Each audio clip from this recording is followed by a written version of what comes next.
I had always been a little curious about where I came from. It wasn't that I felt out of place growing up. My parents were loving and my childhood was stable. But sometimes in the mirror or in old photos, I noticed things that didn't quite add up. My eyes were a different color, my features a little sharper. Family members would joke, "You must have gotten that from some distant relative." But part of me always wondered if there was more to the story. One afternoon, while scrolling through my phone, I saw an ad for a discounted DNA kit from 23andMe. I'd heard friends talk about it, how they discovered their ancestry breakdown or long-lost cousins. I figured it would be a fun experiment, nothing more.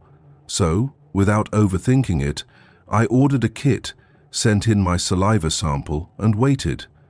A few weeks later, I got an email. "Your results are ready." I opened the app, eager to learn whether I had Irish roots or some unexpected heritage.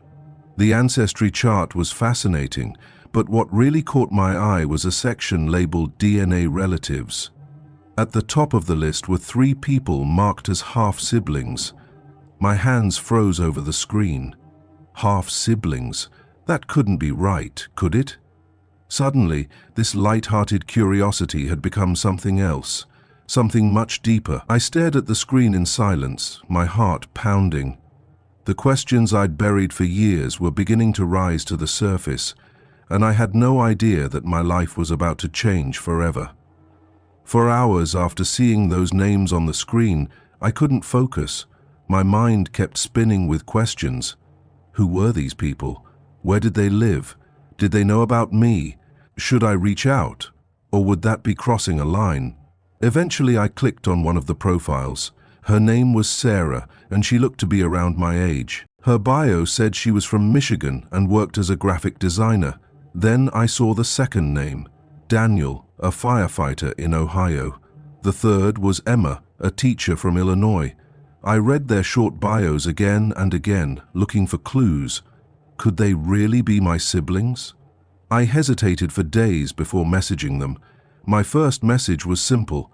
"Hi, I just saw we're listed as half-siblings on 23andMe. I didn't expect this, but I'd love to connect if you're open to it." Sarah replied within a few hours. "Hi, I saw that too and was just as shocked. I've been trying to understand it myself. I think we should talk." Soon after, Daniel and Emma messaged back with the same mix of surprise and cautious curiosity. We started emailing, then moved to a group chat. We shared baby photos, old family stories, birthdays and timelines. Slowly the pieces began to fall into place. We discovered that all 4 of us had been born just a few years apart and in neighboring states. None of us had the same last name. Some were raised by their birth parents, while others had been adopted or raised by step-families. Despite our different upbringings, there was something strangely familiar in the way we communicated, like a rhythm we all unknowingly shared. One night, Sarah sent a photo of her as a child. I stared at it for minutes. It was like looking at a younger version of myself. The same eyes, the same smile. We were strangers, but somehow we weren't. A hidden part of my identity was beginning to surface, and for the first time in my life, I didn't feel so alone in those old questions. Something big was unfolding, and deep down, I knew we were only at the beginning. After a week of long conversations with my newfound siblings, I knew I couldn't keep this to myself anymore. I needed answers. I needed the truth from the people who had raised me. With a deep breath and a knot in my stomach, I sat down with my parents one quiet evening and asked the question that had haunted me since the results came in. Am I adopted? The silence that followed felt endless. My mother's eyes welled with tears and my father looked down at the floor. That was all the answer I needed. They explained everything. I had been adopted as an infant through a private arrangement. My birth mother was young, overwhelmed, and had made the painful decision to place me with a couple who could offer stability and love. My parents had always intended to tell me, they said, but time passed, and they convinced themselves it was better left unsaid. It was a lot to process.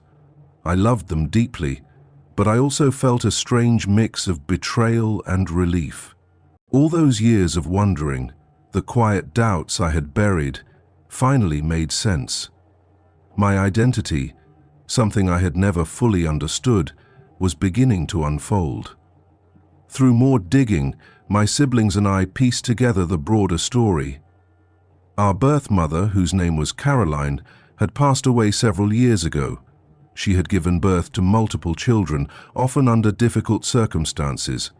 Some were raised by extended family, others placed for adoption like me. We had each grown up believing we were only children or had no connection to each other. Now, thanks to a simple DNA test, we were finding the truth she had left behind. What amazed me most was the love and respect we all felt for her, even though none of us truly knew her. We weren't angry, just grateful to be finding each other. The mystery of my birth had finally been solved. But something even more important had happened along the way.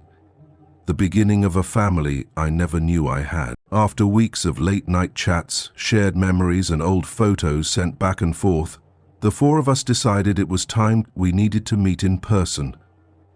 We chose a small town in Indiana, a halfway point for all of us. None of us knew exactly what to expect. Would it be awkward? Emotional? Would we truly feel like siblings or just strangers linked by DNA? The morning of the meeting, my heart pounded like a drum. I arrived early at the cafe we had agreed on, a cozy place with warm lighting and the scent of fresh pastries in the air. I chose a table by the window and kept glancing at the door.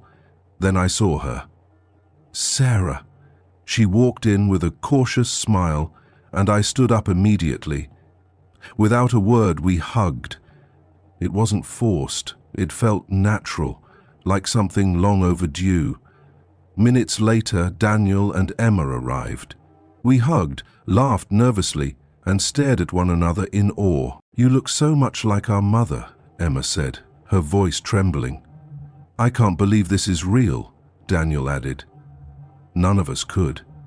What was meant to be a short brunch turned into an all-day gathering. We compared stories, birthdays, childhood quirks, and even the foods we liked. There were strange similarities. Sarah and I both hated cilantro. Emma and I loved the same obscure books, and Daniel and I shared a habit of tapping our fingers when we were deep in thought. We didn't talk about the missing years with sadness. Instead, we focused on the time we now had. The birthdays we would no longer spend alone, the holidays we could one day share, the memories we were just beginning to create. Before parting, we took a photo together, our first as siblings. As the shutter clicked, I realized something profound. This wasn't just a meeting, it was a reunion. One that had taken decades to happen. In that moment, the loneliness I hadn't even known I carried began to melt away. I wasn't alone anymore. I had siblings, and we had just begun writing the next chapter of our story. Together. Since the day we met, my life hasn't been the same, and I mean that in the best way possible. What started with a simple DNA test turned into a journey of rediscovery, not just of where I came from, but of who I am. Sarah, Daniel, Emma, and I now talk almost every day. We've created a group chat filled with childhood photos, inside jokes, and plans for the future. Last Christmas, we met up again, this time with our spouses and children.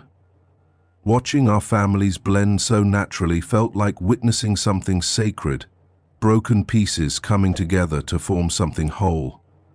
We've even started building new traditions. We have a siblings weekend every summer, where we pick a new city, explore it together, and catch up like we've known each other all our lives.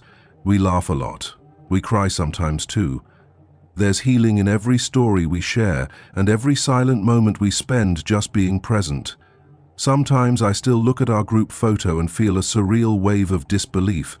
How did a test kit lead to this? But it did. It gave me more than heritage percentages and genetic markers. It gave me family.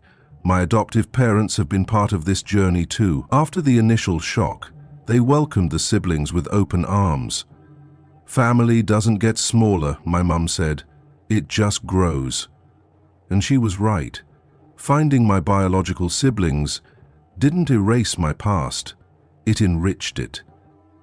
I didn't lose anything. I gained a fuller picture of who I am and where I come from. I gained laughter, shared stories, and people who understand parts of me even I didn't fully understand before. This story didn't start the way most family stories do. But that's what makes it beautiful. Sometimes, family isn't just about who raised you. It's also about who you find and who finds you along the way. If you enjoyed this story, don't forget to like the video and subscribe to our channel for more emotional journeys and family mysteries. Your support helps us bring even more real-life stories to light. Hit the notification bell so you never miss an update. We've got more incredible episodes coming soon. Whether it's hidden letters, long-lost relatives, or life-changing secrets, each story reveals something powerful about who we are. Stay with us as we explore more untold truths and heartwarming reunions. Subscribe now and be part of a growing community that believes every story deserves to be heard.